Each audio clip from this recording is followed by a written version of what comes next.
Hey everybody, it's Jason Blaha here with Jason Blaha Strength and Fitness, and today I want to chat with you guys and gals a little bit about the fact that your training split is less important than your consistency. But a quick reminder, if you guys will please click like down below, be greatly appreciated.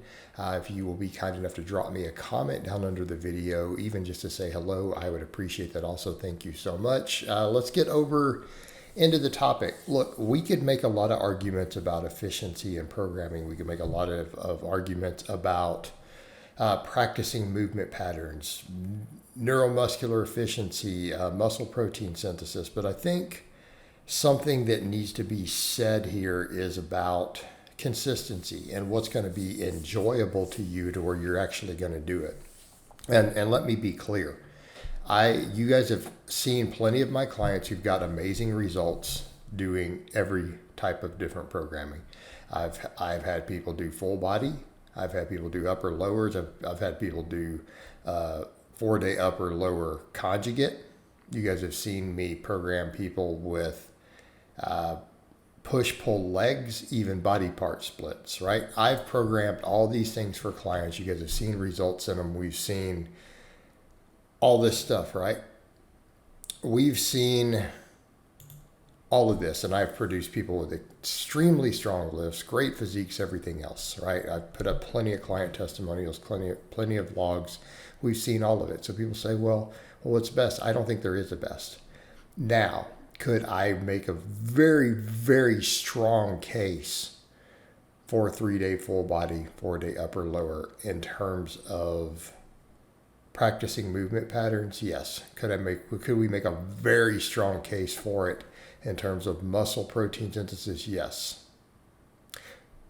Now, could we make a case for body part splits in terms of not beating up maybe joints and stuff as much due to movement patterns being spread out?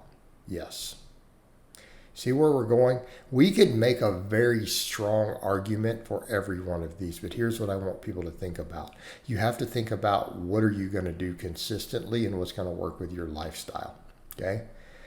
In other words, when people start even trying to say, well, what should I pair with what? I don't know. Where do I put, should I put biceps and back together? Should I put biceps behind chest so that it gets more exposure because maybe the biceps are too weak from the back work? Like, people come up with all these convoluted, complicated questions, right? And they're really looking for answers in terms of what's going to cause more muscle growth.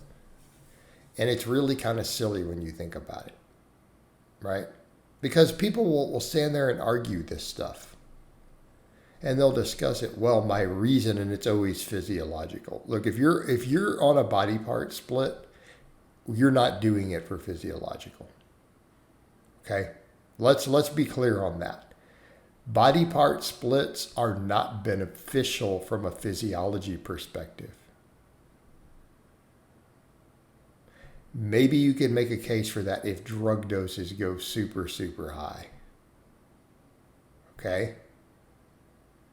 Can maybe make a case for physiology. There's no physiological reason to split your training up at all. It is entirely psychological. Now, that being said, when I say that, people hear, well, you're saying it's useless. No, that's not what I'm saying. I said it's psychological. Do we understand that? Their mental end of it. There is no physical benefit to any of that. So don't argue or worry about the physical things. Well, from a physical perspective, should I pair together? No. If you're only concerned with the physical, just do high frequency. Do full body 3 times a week. Okay?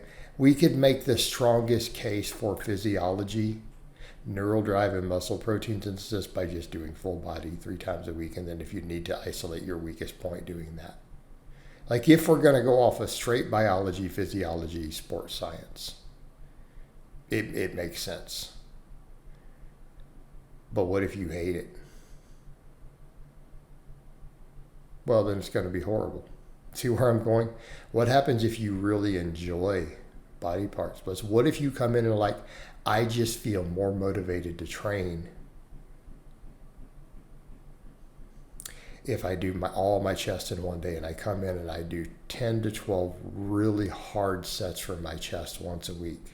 I bench, I incline, I do my dips, I do my flies. Okay, or chest and triceps. So I do that, and then I do some extensions. All right? They're like, I like to come in and just hit my chest and triceps really hard. I do flat bench, I do incline, I do weighted dips, I do flies, and I do skull crushers and press downs. It takes me 2 whole hours. But I really enjoy it. I feel focused. I feel like I've really worked my chest and triceps, and I'm just very motivated to do it every Monday. Versus, well, I'm going to come in and bench press 3 days a week and then do some extensions. Now, physiologically, could we make a strong case for that latter? Yeah. You're going to get stronger quicker. Progressive overloads are going to be quicker. Potentially better muscle protein synthesis. Better performance session to session. Right? Now, are those going to be a massive difference? No. Versus that motivation, and I really and truly enjoy it. And a lot of guys enjoy that other type of training. So which one are you going to make better gains on?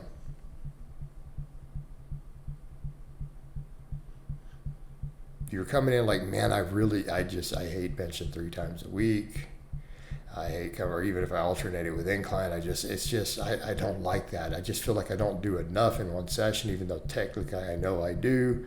3 sets of pressing, 3 sets of triceps, and I'm done with all my chest and triceps for the workout, and I'm on to squats and, legs and back. It doesn't feel like enough to me. I really feel like I get in and I just feel better and I work more. Well, which one are you going to be more consistent with?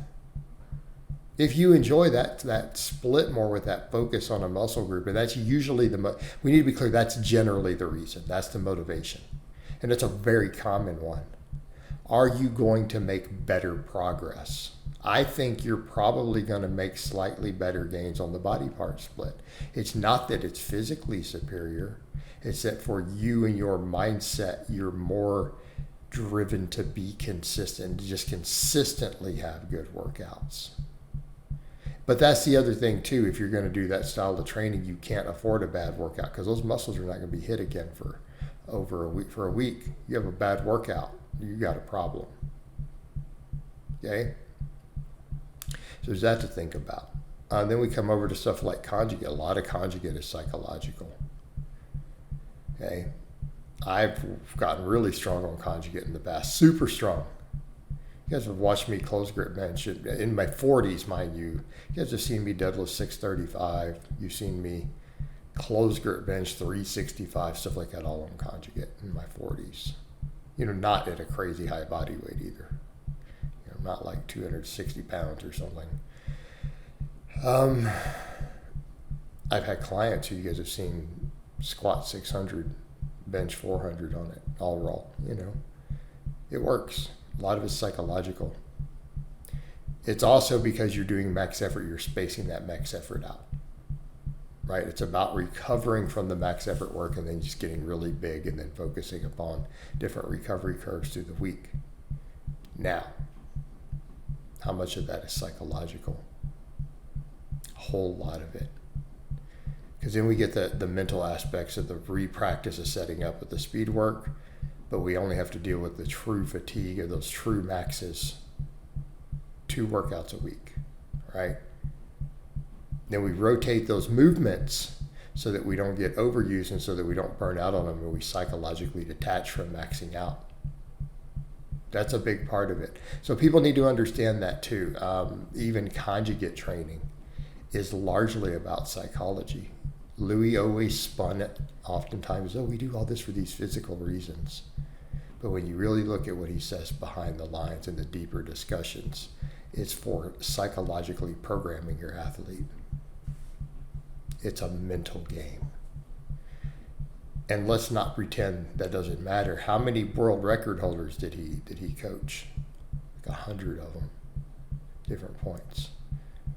It's the strongest gym in the world. So when we have this conversation, I'm not saying psychology doesn't matter. It clearly matters. But we do need to understand these things are done for physiological reasons. Or for psychological reasons. Physiologically, we could make a case for full body all day long. without splitting anything up. All right, guys, but that's really all I have to say on that today. I hope it's been informative, and I'll talk to you guys and gals next time.